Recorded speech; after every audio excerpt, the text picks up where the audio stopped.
Hi, everyone. My name is Tom Borishevich. I'm with the Bethel Public Library. We've got here this evening Mark Albertson. He's with Norwalk Community College, and he's going to talk to us about the essence of D-Day.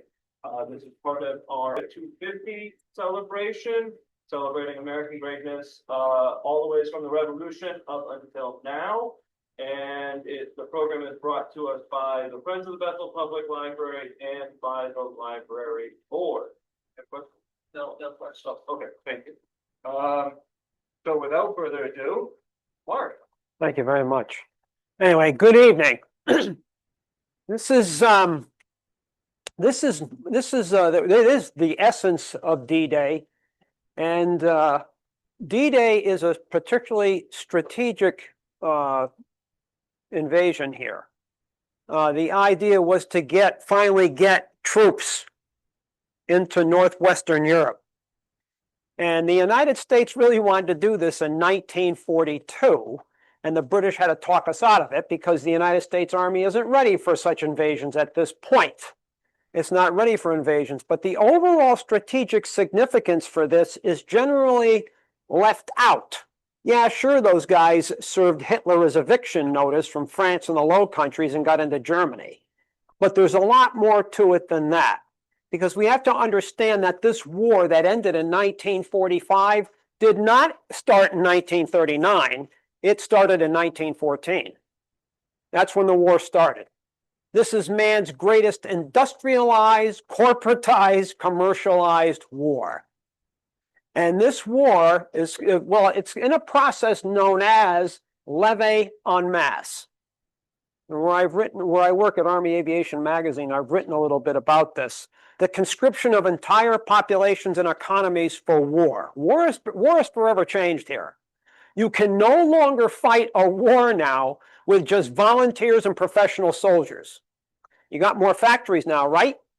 You're in the crest of the Industrial Revolution. You got more factories, right? You can produce more weapons.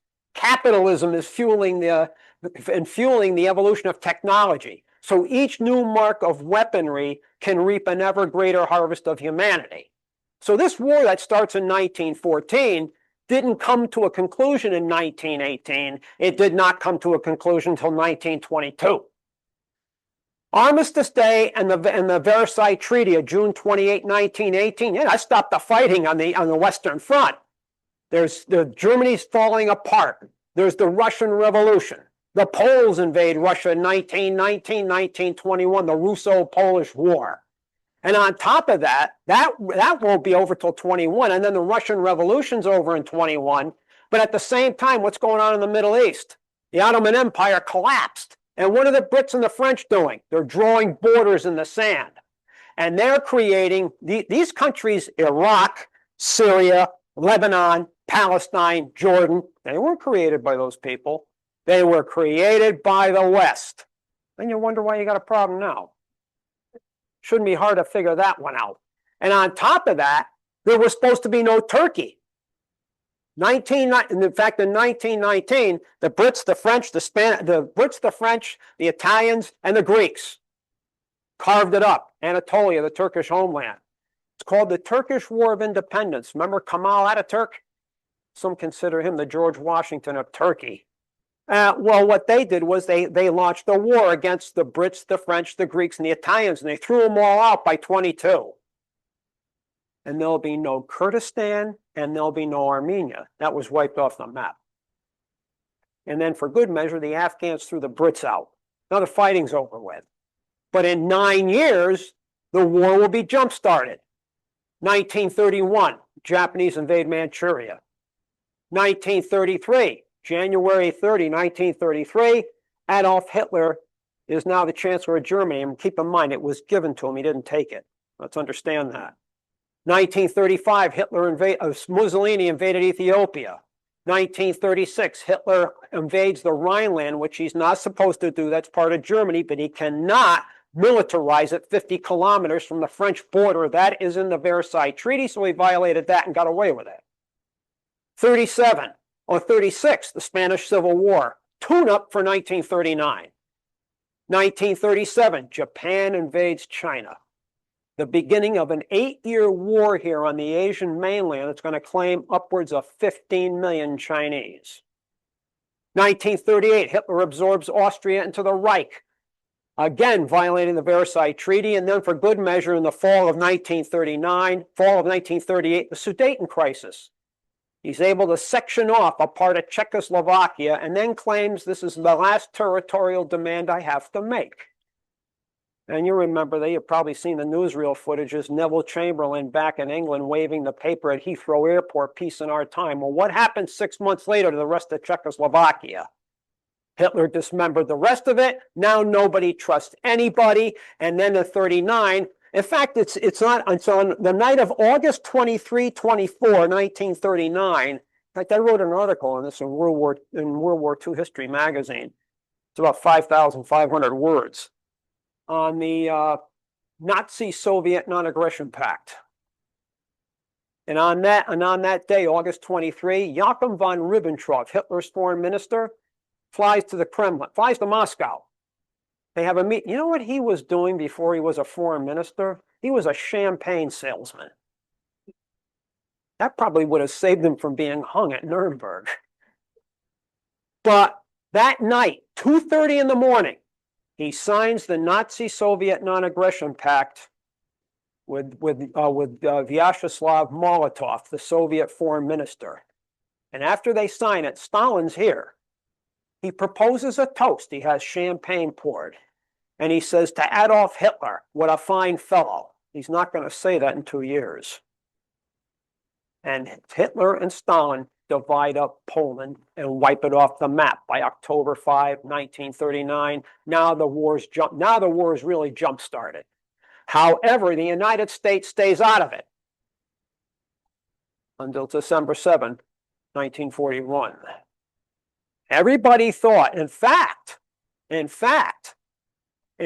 through January 41 through March of 41, the American and British command staffs had been meeting in Quebec. You know, the command staffs between the United States and Britain had been meeting ever since 1938, when Chamberlain was still prime minister. And they agree here, that if the United States gets into the war, Hitler will be considered the greater threat, Japan number 2. The Navy Department didn't like this because they're going to oversee the Pacific War, which means they know production of war material will go west, not east, first. They don't like this. However, having said that, and this is important because this bounces up to what's going on in the news today. Greenland, I'm sure you know what's going on here with that one. In 1941, to make sure that Greenland is not occupied by the Nazis, the British sent troops here, in accordance with Greenland and, of course, Denmark before it fell. So the British have troops on Greenland. But now they're not just fighting the Italians in the desert anymore. Rommel shows up. They need men. And this is in June, July 1941.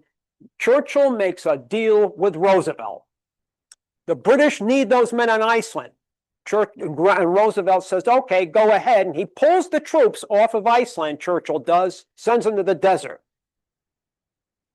But George Marshall, Chief of Staff of the United States, had warned Roosevelt, you cannot let Hitler get a hold of Iceland and Greenland because they point like two pistols at the United States and Canada.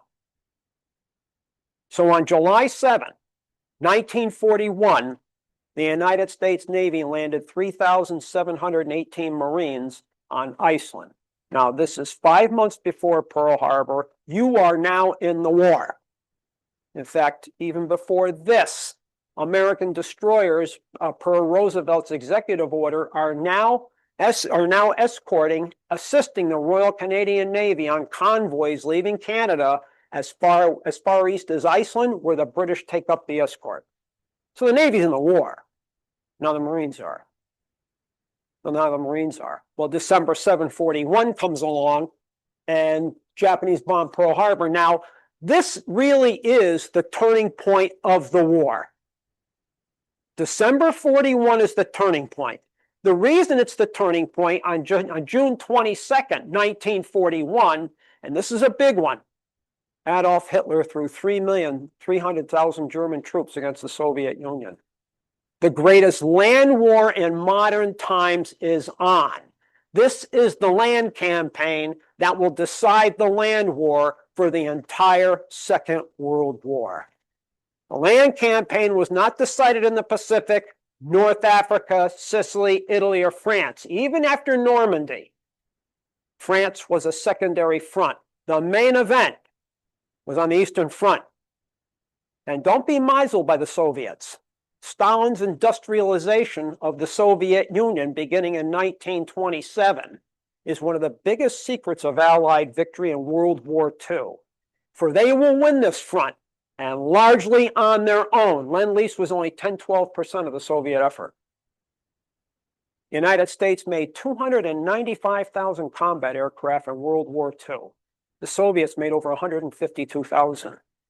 This country made over 250,000 artillery pieces. The Soviets, over 500,000. Of course, the United States was doing everything else. The Soviets were the main event on land. The United States was doing everything else. The United States built over 71,062 naval craft in World War II. Landing craft to aircraft carriers. This was the arsenal of democracy. And not only that, the globe is changing. You are seeing here right now, and Churchill understood this, where's the Europeans going? Where's the United States going? Number 1 by 45. But keep in mind here, Pearl Harbor, 2 days before, keep in mind the Soviets have been pushed back. You know, the first day the Germans invaded the Soviet Union, 1,400 Soviet aircraft were destroyed. 600 the second day. The frontline strength of the world's largest air force was wiped out. The first day, the German army wiped 100,000 Soviet soldiers off the board. 3 Soviet infantry divisions were totally annihilated and 5 others cut to pieces. That's in a day. In a week, Heinz Guderian, the great German armor general, he's already 1/3 the way to Moscow. He's got his tanks over 200 miles deep inside the Soviet Union. In 2 weeks, the Soviets have more dead than this country's going to lose in the entire war. In a month, the Germans have captured an area twice the size of their own country. And Churchill and Roosevelt are really aghast here. You know what Churchill did?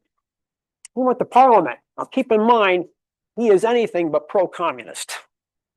He went to Parliament and he says we need to help the Soviet Union. There were some of those that remembered what Churchill said in the 1920s. Churchill once said about communism, he said the worst tragedy to befall Russia was Lenin's birth. The next worst was his death, because that brought Stalin up. But he says, we need to help the Soviet Union. And there were some in Parliament who gave it to him. Of course, Churchill is a great comeback artist. If you know anything about Churchill. And he said, if Hitler invaded hell, I would make a favorable reference to the devil within this august body. You know what he did one time after Pearl Harbor? He was invited here. If you know, he stayed at the White House for about 4 weeks and gave a wonderful speech to Congress, a combined Congress, one of the best. You can find it on YouTube. It's about 14 minutes and 30 seconds. He was taking, one of the last days he's at the White House, he's taking a shower. And Roosevelt walked in on him. It's a good thing it was Franklin, not Eleanor. And he's drying himself. The only thing he had was a towel. He's drying himself off. And Franklin D. Roosevelt, oh my God, Mr. Prime Minister, I'm sorry, I didn't realize you were here. Can you accept my apology? This and that. You know what Churchill says to him? It's all right, Mr. President. Don't give it a second thought. Apparently, there's nothing the Prime Minister of England can hide from the President of the United States. But when you look at December, In fact, do you know that same day Pearl Harbor got bombed? You know, the attack was over 10 o'clock in the morning. He's having a dinner at 8 o'clock that night at Chequers, the Prime Minister's residence outside London, with John J. Winnett, the American ambassador to England, and Averell Harriman. And they're getting snippets about the attack on Pearl Harbor on radio. And Churchill orders a phone and calls up Roosevelt. Is it true, Mr. President, that the Japanese have attacked Pearl Harbor? And a very somber Roosevelt. Yes, Mr. Prime Minister, it's true. And they agree that they're going to keep in closer contact than they have. And the last thing Roosevelt says to him is, Mr. Prime Minister, it looks like we are now both in the same boat. Of course, you know what Churchill ordered for the three of them? A round of brandies. And then he wrote a declaration of war to the Japanese. You know what he wrote? It's a fascinating declaration to read. It's in the most precise political language that you can imagine here. Precise, but polite. He's declaring war, and he signs this. This is going to the Japanese ambassador in Tokyo. It's going to wind up going to the emperor and also Tojo, the dictator. And he says, your most obedient servant, Winston S. Churchill. And Churchill said he got criticized for this. But then he says, when you have to kill a man, it costs you nothing to be polite. Because what happened here is the Germans were pushing the Soviets back to Moscow. They're beginning to surround Moscow. You know what they were going to do in Moscow? Wipe it off the face of the earth and replace it with a giant reservoir. That's what they were going to do with it. But on the night of December 4-5, 1941, one of the best generals of the war, Georgy Zhukov, launched a huge counterattack with troops the Germans didn't know the Soviets had. They brought in Siberians from Siberia, good winter troops.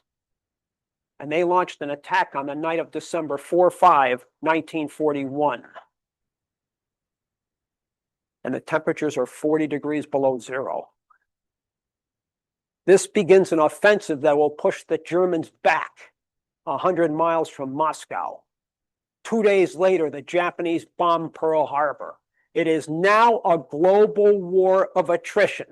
A global war of attrition that Germans and Japanese can neither afford to wage. There's only two countries that can afford to wage a war like this on such a level industrially, and that's the United States and to a lesser extent the Soviet Union. And I'm going to give you an example. In 1942, the Germans produced 5,997 tanks and assault guns.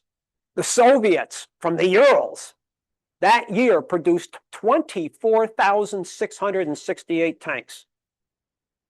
Over 2,000 units a month are pouring off the assembly lines. And they made the best Allied tanks of the war. The T-34 was the best tank of the war. Had sloped armor, 19-inch tracks that get you through any terrain another tank can't get you through. Sloped armor for the shells to bounce off of. A diesel engine to cut down on the fire hazard. Simplicity? You had a pair of pliers and a wrench set, you keep this thing running 20 years. As opposed to the Sherman, which was the second most produced tank of the war, at 49,248 copies. The T-34, 54,550 tanks they built. That's just the T-34. The Sherman was a Purple Heart box. You know what the British used to call it? The Ronson lighter. Gasoline engine, poorly designed. It had straight armor, not like the T-34. But in 1942, two battles occur here. And it shows you who's taking control of the war. The United States and the Soviet Union. These are two battles of attrition. One is Stalingrad. The other is Guadalcanal in the Solomons. The Battle of Guadalcanal, the Marines hit the beaches August 7, 42. It's not the land battle here. That's the real battle of attrition. It's the Navy battles. Those Navy battles around Guadalcanal are some of the worst naval engagement, surface engagements of the entire 20th century. Radar is in its infancy. You are in waters here between Guadalcanal and Florida Island here, about 18 miles separating them in the strait. It's almost like where I come from, Norwalk to Long Island across the Sound. Destroyers, cruisers, the occasional battleship, many of these battles at night, point blank. In fact, the Navy, after the Guadalcanal was over with, withheld the casualty numbers for the Navy for months after the battle. Upwards of 3 times as many sailors were killed as Marines and GIs on the island. We lost 24 naval vessels here in these fights. The Japanese lost 24. But who's going to replace these vessels faster? Stalingrad. And you know what else too? Stalingrad started in August. That battle will be over by February 3. The same day Guadalcanal was over with. That I find interesting. And we don't look at the war this way. These 2 pivotal battles are going on at the same time. Only in Stalingrad, in 6 months, 1.9 million men killed and wounded here. 1.1 million were Soviet casualties. The Germans lost enough equipment to equip 1/4 of the entire German army. The Germans and Japanese cannot afford such battles like this. And then after the battle, the United States really begins to take it to the Japanese. But on the Eastern Front, after Stalingrad, the Battle of Kursk, July 1943. This is the greatest air-land battle in the history of war. The Germans had 1 million men here. Soviets, 2.2 million. Between the two sides, 7,000 to 8,000 tanks. Stalin poured in 1/4 of Soviet ground air power. At one point, the Germans are losing 10,000 men a day. The Chinese can afford this. The Germans can't. And by July 27, the Germans are spent. And that's when the Soviet counterattack begins to push the Germans towards Eastern Europe. The United States at this point wanted to get on to France in 1942, and the British talked us out of it. Thank God for that. They do agree, though. We can't get onto Europe yet. However, Operation Torch, November 8-9, 1942. Anglo-American forces land on French Northwest Africa. Patton's forces landed at Casablanca.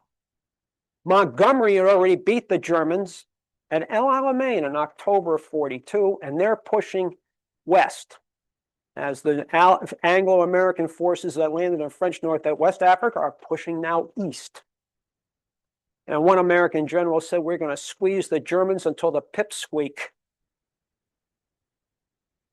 And by May 1943, they clear North Africa. July 1943, Patton and Montgomery land on Sicily. They clear the island in 35 days, and then in September, they now attack the Italian boot. Now, the United States did not want to attack Italy in the beginning here. We wanted to land on France. Again, the British talk us out of it. We're not ready yet. You know what Churchill really wants? He wants to get into Italy and then go up the boot, get into Austria, and cut off the Soviet army coming in from the Soviet Union. That's what he wants to do. In fact, at one point, he wanted to land in Greece and go up the Balkans. Although the United States position, we are not interested in balance of power politics in Europe. We want to land in France and then go right across the continent. That's what we want to do. But Churchill still thinks balance of power politics in Europe. And so does Joe. I'm talking Stalin. And that's the point. In November of 1943, Churchill, Roosevelt, and Stalin meet at Tehran. Now, this is an important conference here. Stalin goes into this conference brimming with confidence. He knows he's doing 90% of the fighting in Europe, and he is. The Soviet army is. It's the Soviet army that's carrying the battle because they're on the most important front. And it's here at Tehran in November of 43 that the United States and Churchill and Roosevelt tell Stalin, we are going to land in Northwest Europe, in France, on May 15, 1944. The original month was May. Stalin said, thank you very much. 2 weeks after the troops hit the beaches in the West, I am going to launch a huge offensive on the Eastern Front to take the pressure off the guys in the West. Now, that's nice of him to do that. It's easy to be nice if you know you're getting something out of it. For him, it's Eastern and Central Europe. That's what he wants. That's what he wants. And Washington and London understand this. In particular, there are those in Washington who really want to get on to France because they don't want... Are you going to trust Stalin to stop at Berlin and Prague? I mean, let's be realistic here, right? Let's be realistic here. Stalin looks at this from a perspective here, and this is what Putin, Mr. Putin, sees today. Why do you think he's in Ukraine for? Stalin understands that 1812, Napoleon invaded Russia through Poland and Ukraine. 1914, the Germans attacked Russia through what? Poland and Ukraine. 1919, Poland, which, by the way, had been wiped off the map in 1795 by Catherine the Great, is now back in 1919. And they're not satisfied with the territory they're getting at Versailles. They're moving east, and they attack Ukraine. It's Trotsky's Red Army that threw them back. And then in 1941, Hitler threw a huge German army against them. You see what's happened here? Especially when you look between 1914, 1919, 1941.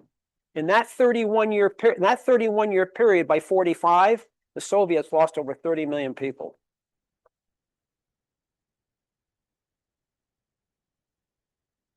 And so that's one of the reasons you want to get men in France.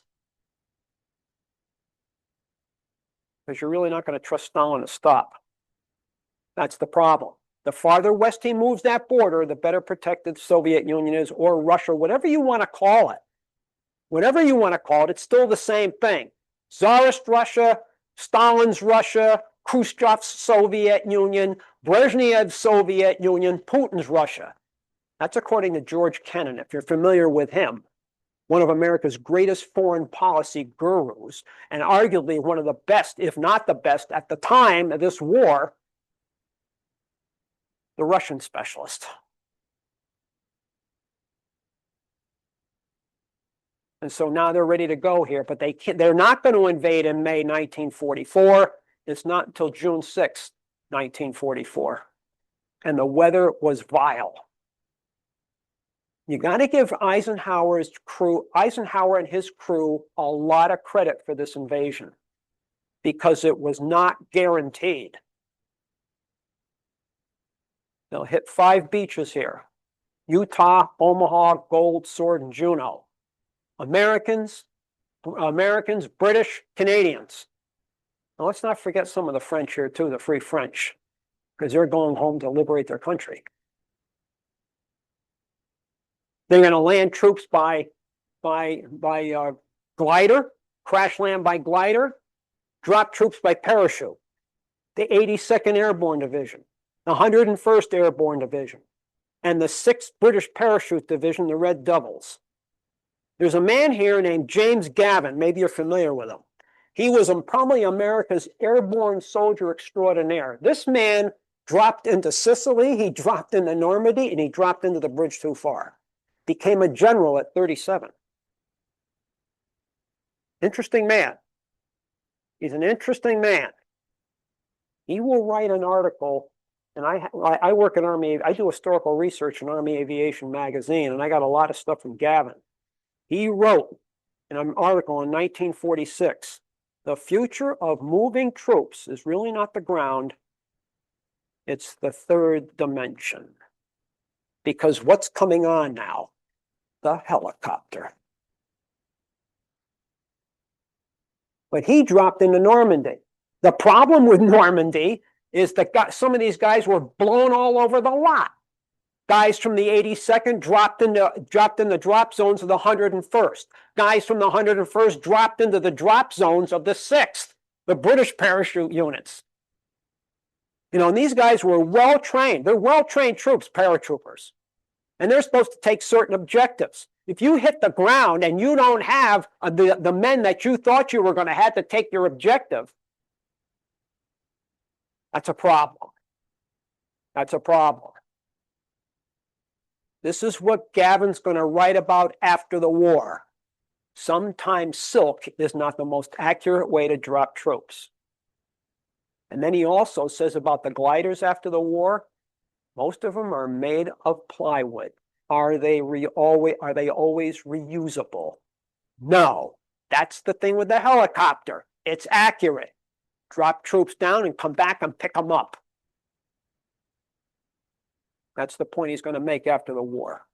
But he learns this from places like Sicily, Normandy, and the bridge too far, which he actually cracked his back. Trying to jump into the Nijmegen operation that Montgomery wanted to do. But all together on a 50, 60 mile wide front, they landed 156,000 men. Most of them are hitting the beaches. Most of them hit the beaches. Omaha was the toughest beach. Ever go to Omaha? I always tell people, if you go there, walk down to the water's edge and then turn around. Picture yourself stepping off a landing barge. Not a way to spend the afternoon. This really is not. You know who got hurt at Normandy? Believe it or not, Art Carney. Yeah, he typical Art Carney. All that training, and I never got a chance to fire my rifle. They got hit in the leg. If you ever watch The Honeymooners, which I do all the time, if you ever watch The Honeymooners, he has a slight limp, Carney. He was funny.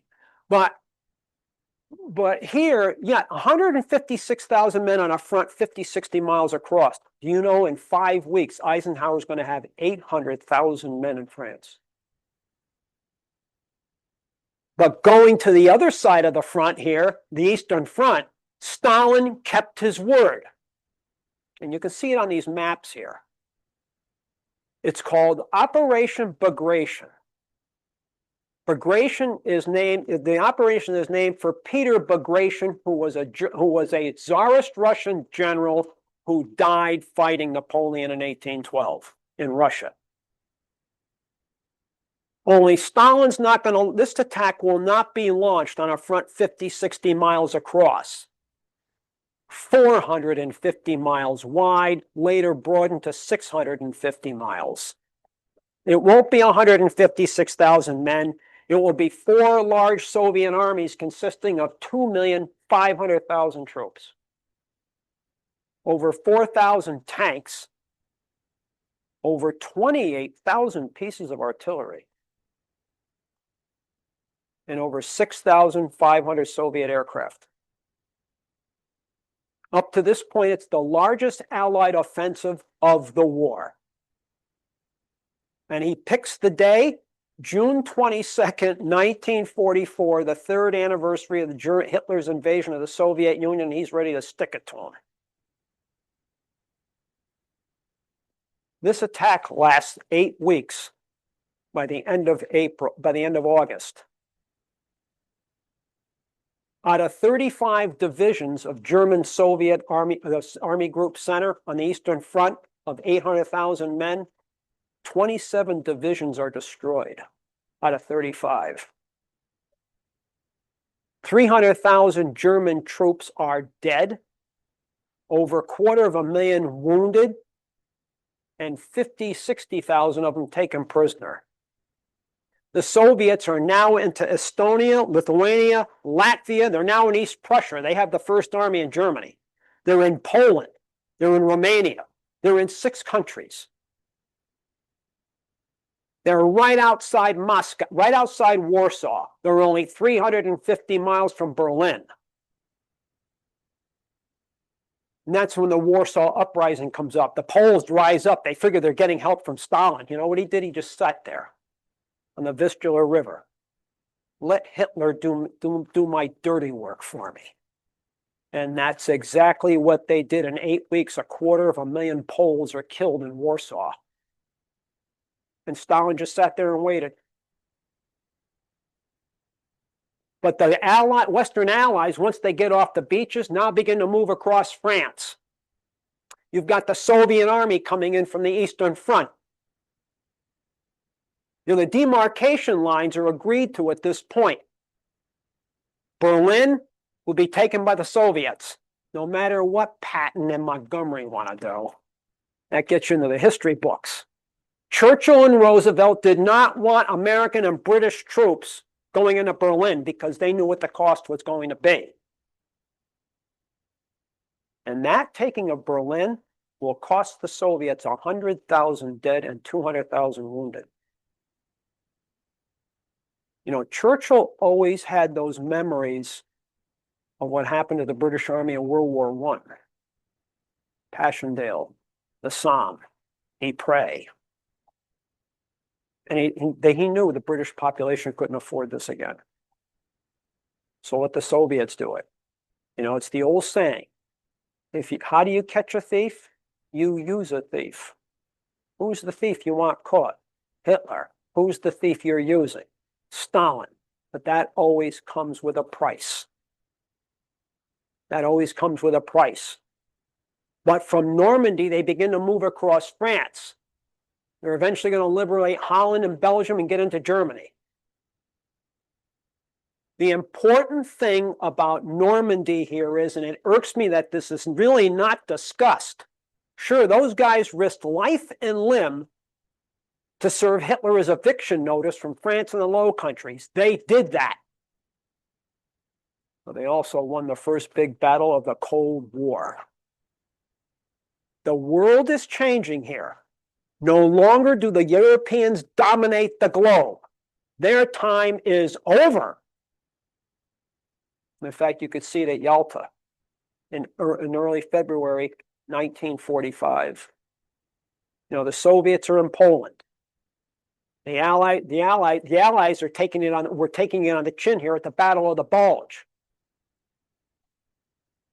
But they pushed them back into Germany. But at Yalta, the big thing here was Poland. Churchill did everything he could to get Stalin out of Poland.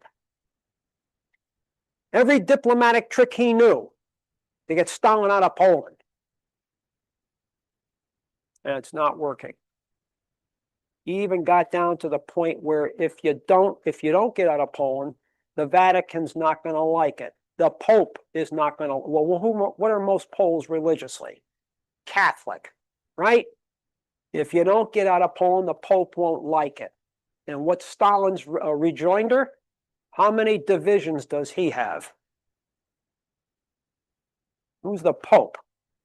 He's a little man on 108 acres. He's not stupid. He knows they don't have the papal states anymore. They lost their secular realm.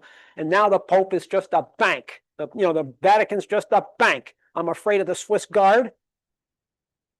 And he stays.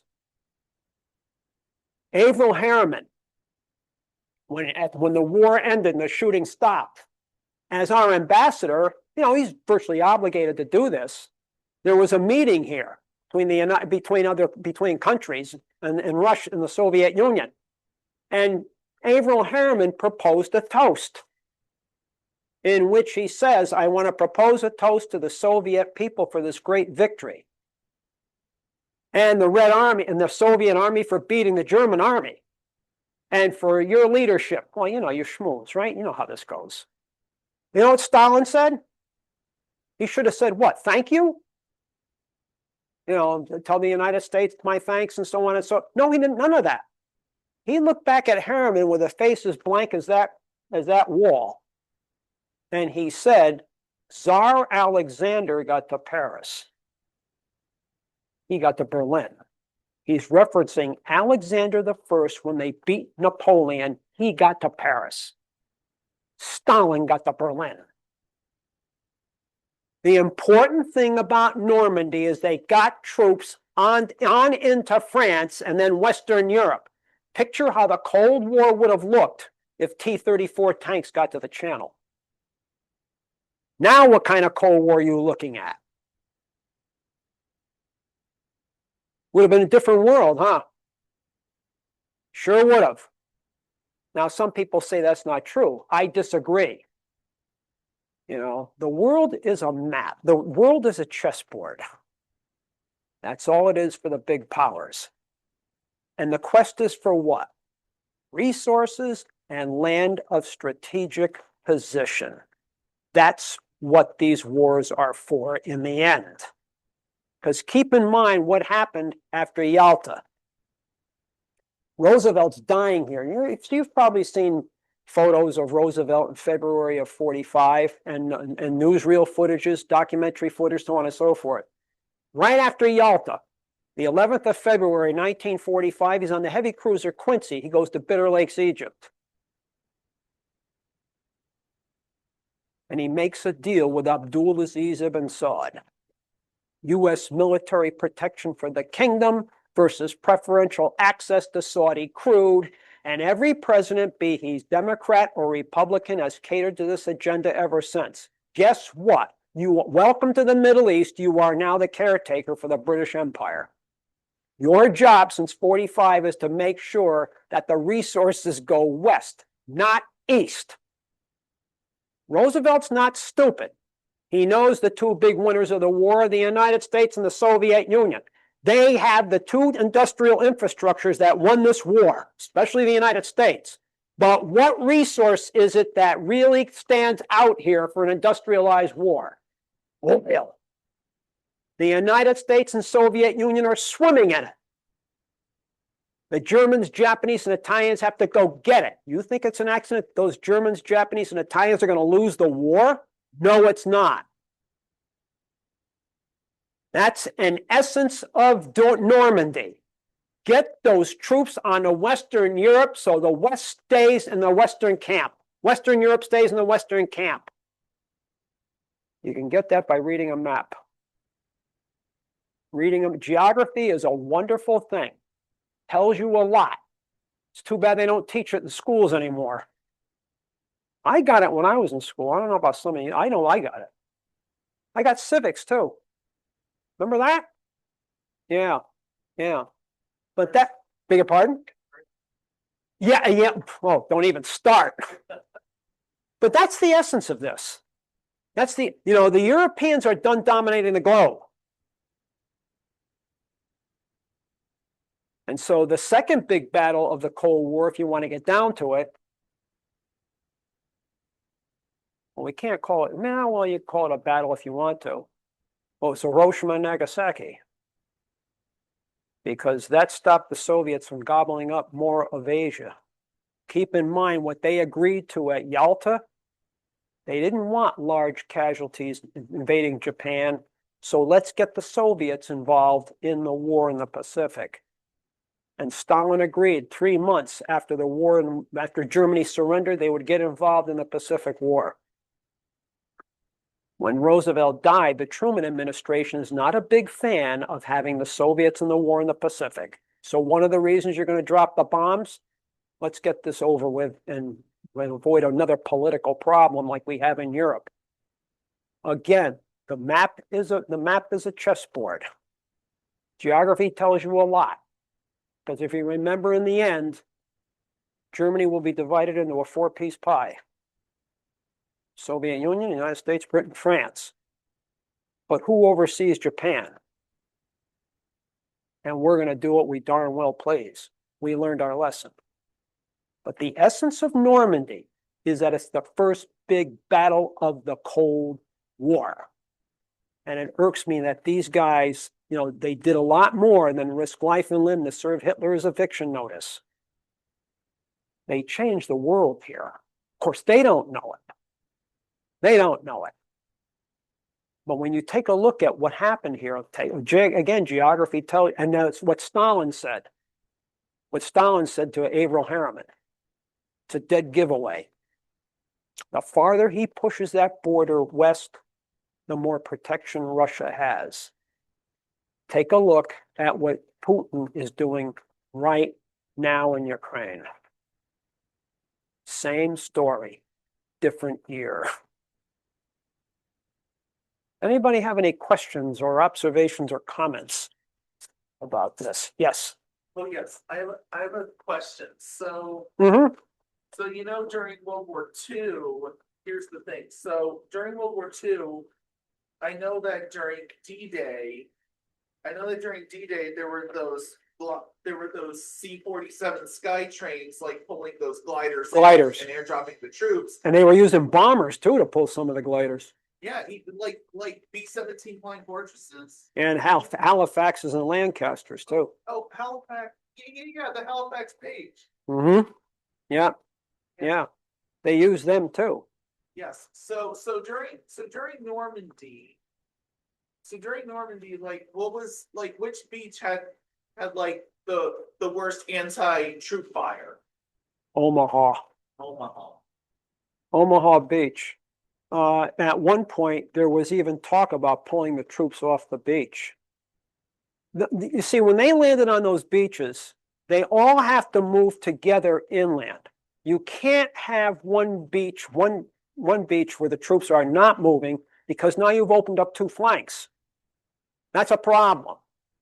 They have to move together.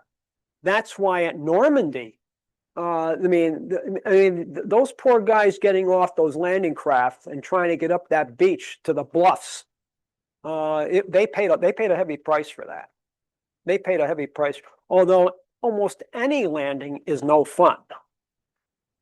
I mean, if you look at certain landings like Tarawa, in the Gilbert Islands, Peleliu, in the Palau Islands, of course, Iwo Jima. Of course, in Iwo Jima, the Japanese waited until the third wave of Marines came ashore, then they hit them. And the problem on Iwo Jima is that's volcanic rock. The Navy expected the Marines to take that island, and it's an 8-mile island, but they expected them to take it in 8 days. It took the Marines 36. And when you dig into the sand, to try to make a foxhole here, this is volcanic ash. It's not regular sand. And the beads here, the grains, are round. So you get to a certain depth, it collapses in on itself. Now you got to start all over again. It's a horrible experience here on Iwo Jima. Iwo Jima, the landing here was actually worse than Omaha, if you can believe that. Robert Sherrod, one of the great combat correspondents who went in with the Marines in a lot of these landings, he goes in with a pad and pencil. And he went into Tarawa. He went in a lot of these places. And on Iwo Jima, he said it was the worst landing he was ever on. He said it was so bad. He said, I saw a string of guts from one guy 15 feet long. And he said, and then when they raised the flag on Mount Suribachi, that's only day 4. There's 32 days to go. It was a horrible island. But a lot of these landings, did the bombardment help? Yeah, it helped. But at Normandy, not all of that west wall was done for the Germans. At Normandy, yeah. Now you can imagine if all 5 beaches had been like this, would that invasion have been a success? That's of course, we don't have to ask that question because we know how it turned out. But the 29th Division here in particular, They pulled in their necks and they really pitched. And they were able to get off that beach at great cost. At great cost. Landings are a tough thing. They really are. They're tough. Yes. And then I'll come back over here.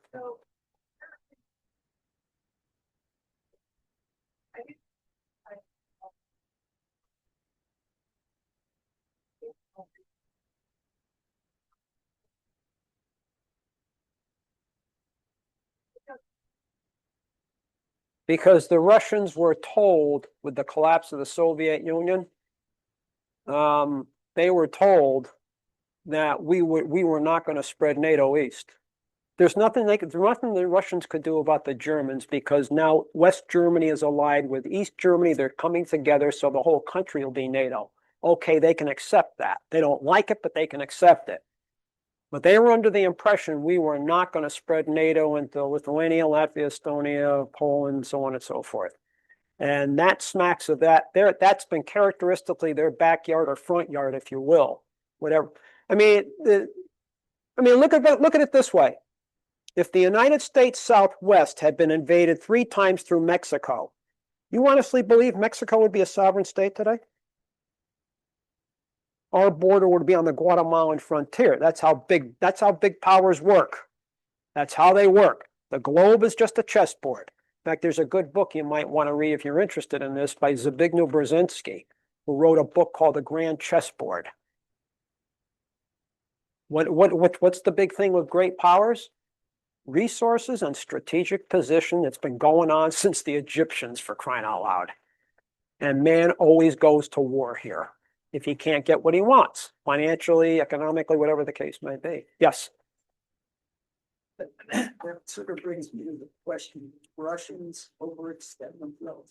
Because all those countries like Poland and Hungary, even Romania, Right. they didn't want to be Russian. No. They exchanged one overseer for another. Don't want to be Russian. Right. American. Right. Yeah, those people in Eastern Europe just exchanged one overseer for another. Is really what they did. But they never really probably would have wanted to go more west. I mean, like the Baltic states. Or Right. everybody else. They Right. always hated it. Well, keep in mind when after 1918, with the collapse of Tsarist Russia, Lithuania, Latvia, Estonia were no longer part of Tsarist Russia. Finland is now no longer part of Tsarist Russia. They got their reprieve. And so, yeah, this is hard for the Russians to accept. Very hard for the Russians to accept. In fact, at one point, they lost the Caucasus. Oil is here. Lenin got it back. Even he's a realist. I mean, forget this proletarian revolution stuff. I mean, there is the reality here. There is the reality. And he was just as much a capitalist as some of these other people were anyway. Yes. I have an observation. Very big Omaha Beach, about 2 years ago, had an old pot. Some of the names are, it's a half a mile long. Yes, it is. One of those has Navy tidal bore, stand the water going in 5 minutes, halfway there. You never see that. It's always right there. Right. Yeah, the movies leave a lot out. Of course, they have a drama to sell. I understand that.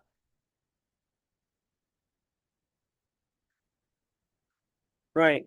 And if you step off the landing barge, that muck Yeah. is now your boots sink in. Now you got to do this. Right. And you're carrying an M1, you got a pack on. This is not a way to spend a day. In fact, like at Tarawa, the Navy is who gauges the tides for these invasions. The Navy checks the tides. The UDTs, the underwater demolition teams, these divers, they are actually what forms here today's Navy SEALs. They come out of World War II. And these guys would judge the tides now at Tarawa, in the Gilbert Islands. The Navy said there was a 4-foot clearance over the coral reefs on the way to the beach. Now, the Marines will land on Tarawa with two different types of landing craft. One are called alligators. Those are landing craft. Those are with treads. So they just drove over the coral reefs and kept going to the beach. The standard landing craft that have the front ramp that goes down once they hit the beach, the coral reef, the tide clearance was not 4 feet, was 2 feet.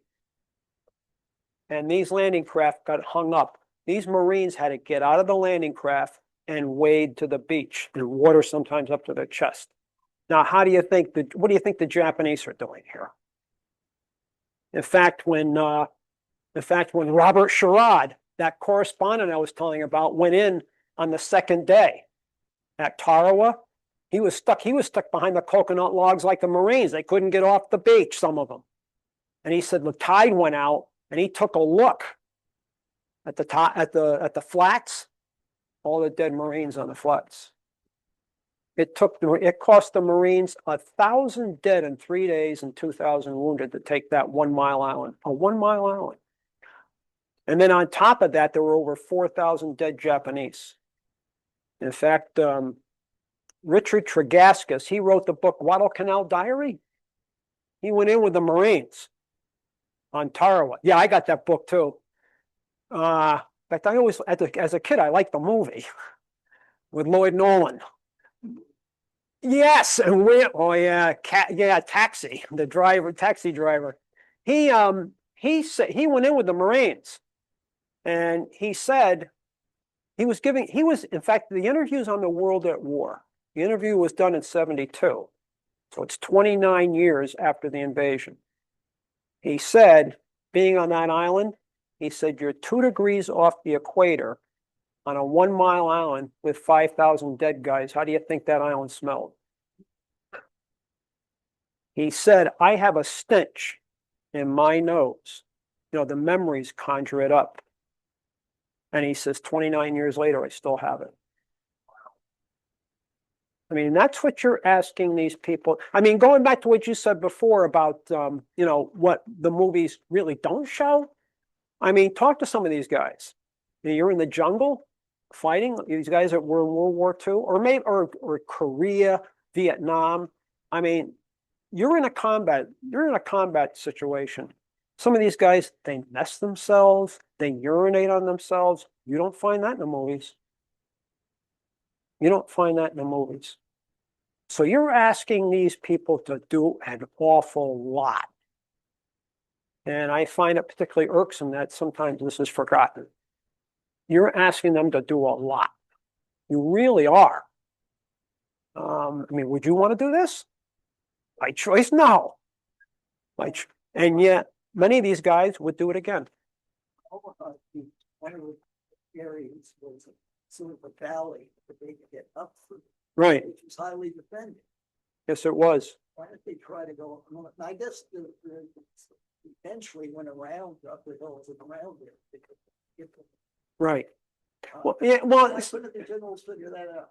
Sometimes too. I mean, like some of the men who landed on Utah Beach didn't land at exactly the place they were supposed to land. So now they have to move in a diagonal direction to do what they were supposed to do. This wasn't perfect, although it could have been worse. Actually, I guess the weather was to our advantage. The bad weather, yeah. Bad weather. Because the Germans never thought we would invade during that bad weather. Although General Blumentritt, German General Blumentritt, was not surprised. In fact, he was the one urged by his adjutant, you better ask the Fuhrer to give the order to release the German tanks so they could throw these guys back in the drink. And Blumentritt got ticked off.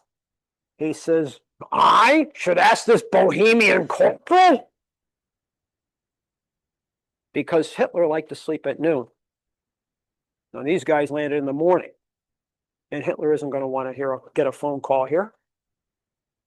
And, some believed what Hitler thought. Well, no, they're going to invade north to the Pas-de-Calais. No, they're not. guess what? This is it. And, you know, so there was a lot of, it's like any other war. There's the faults, there's the miscues going on here. So it's fascinating actually how this was really pulled off. I mean, the paratroopers being blown all over the place, and yet many of these guys still did their jobs. Even with mixed units. They didn't all train together. They were mixed units. But it worked. Of course, they had help from the French underground too, because the French underground were blowing some of the power lines, holding some of the bridges till the paratroopers got here, that kind of thing. Holding up road junctions for them. So that was a help. Of course, this was all orchestrated anyway. This was all, and the French are hot to trot because now we kick the Germans out of here. And that's what they wanted. That's what they wanted. So they pulled it off. And thank God they did. Thank God they, and I always, you know, you look at Eisenhower, and one of the tough things for him was when he went to see the paratroopers before they took off. And he knew a lot of these guys weren't coming back. That's a tough ticket. That's a real tough ticket. That really is. That really is. Interesting time. One point that I think back to about the industrialization, how we could turn out one ship. Yeah. Yeah, the Liberty ship. Yeah.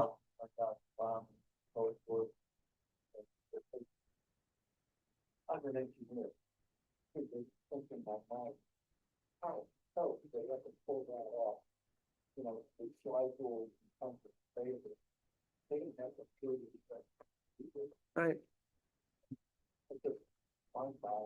One One of the things Roosevelt did in 1940.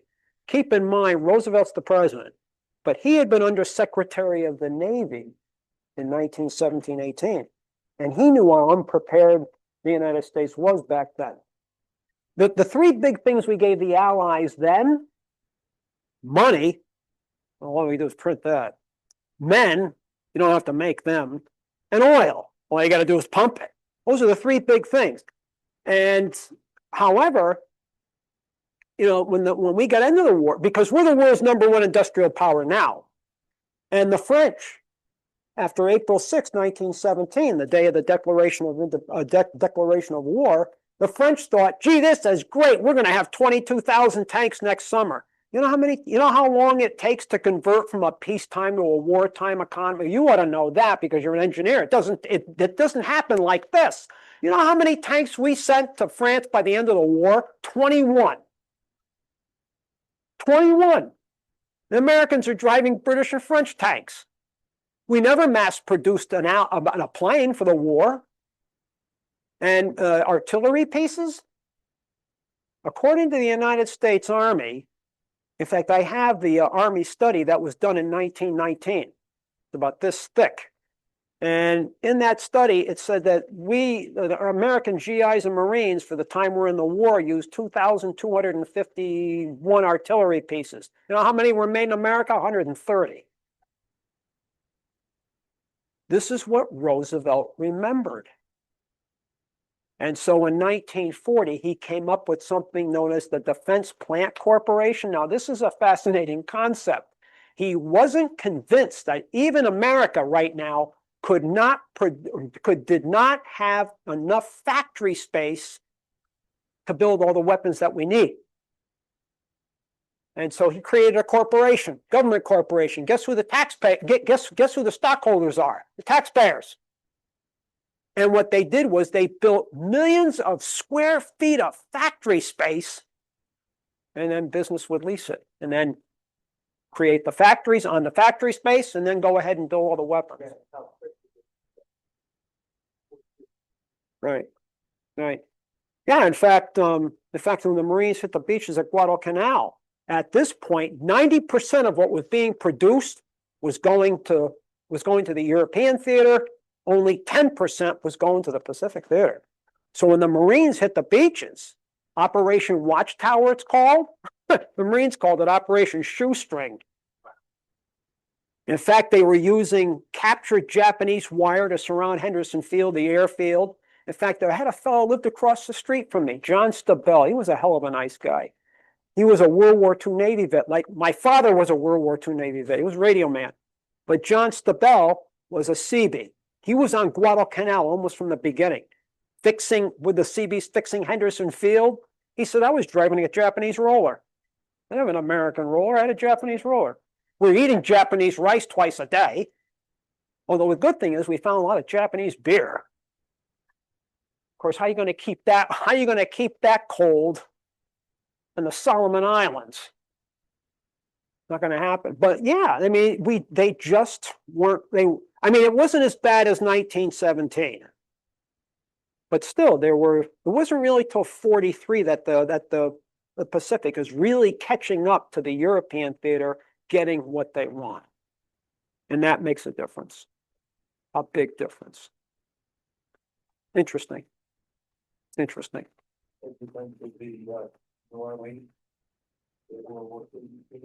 Yeah. Yeah, quite a place. Yeah. Another place interesting to go to too is the Holocaust Museum in Washington, D.C.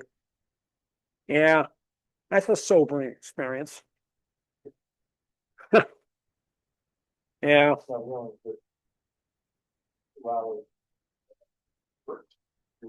Yeah. Fascinating. Yes. Oh, yeah. And has anyone ever been to the Intrepid Museum Yeah. in New York City? Yeah, the Intrepid Museum is a U.S. Navy aircraft carrier that served from World War II through the Cold War, space race, to Vietnam War. And it survived 5 kamikaze attacks. You know who was on that? You know who was on that ship as a tail gunner on an Avenger torpedo plane? Richard Boone from Have Gun Will Travel. He was on 3 carriers. He was on the Hancock, he was on the Intrepid, he was on the Enterprise. Richard Boone, Paladin, Have Gun Will Travel. Beg your pardon? She survived. She survived. She got hit several times. No. No. The mighty E, the big E. The big E. The big E. Yeah.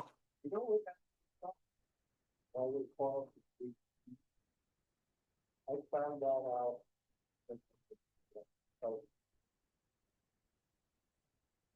the guy who started Enterprise bar rental, he was on the big E. The Enterprise. So the Enterprise.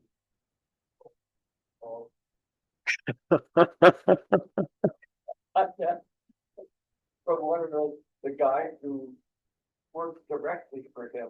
Yeah. I don't know if he's still alive. Yeah. That might look out of dinner. Yeah, it's interesting when you go back to that war, the actors that were involved in that war. Audie Murphy, everyone knows about. In fact, I found out on Tarawa. What's his name? Who? Yeah, Eddie Albert, right? The landing craft. He was picking up wounded Marines in the water. He never really talked about it. His son was the one that talked about it. He never really did. Yeah, I remember reading a few of the Marines who got picked up out of the drink. They said they got hit, and they're floating around in the drink. And he said this landing craft would come up, and he said they looked. There's a hand coming over the side, and they said they looked up, and it's an actor pulling them up into the landing craft. An actor. But he went back under enemy fire. He would go back, pick some up, go back to the freighter, turn around and go back in. Eddie Albert took his chances there. And yet he played that coward in that movie Attack. Hardly any, that's not him. But yeah, what was his name? He played the Count of Monte Cristo. But he was in Tarawa as a lieutenant. That was a hellhole, Tarawa. I mean, really. Of course, they all are, really, in the end. They all are. Lee Marvin was a Marine.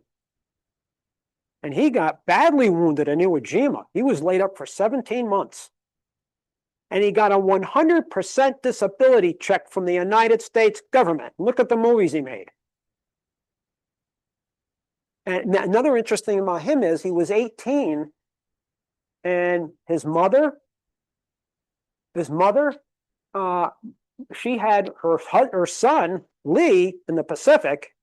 Her husband was 37. He's in the army and he's fighting in Europe. She's got a husband and a son, both infantrymen. And they both survived. Wow. Interesting little tidbit there. But if anybody else has any questions or observations, then I guess we're done. Have a good evening. You're welcome. You're welcome. You are welcome. Thank you, everyone, for coming. Our next program is February 2nd, 6:30. It's Connecticut Spring War. We're going to do 2 on World War I next, as we go backwards in time to the Revolution.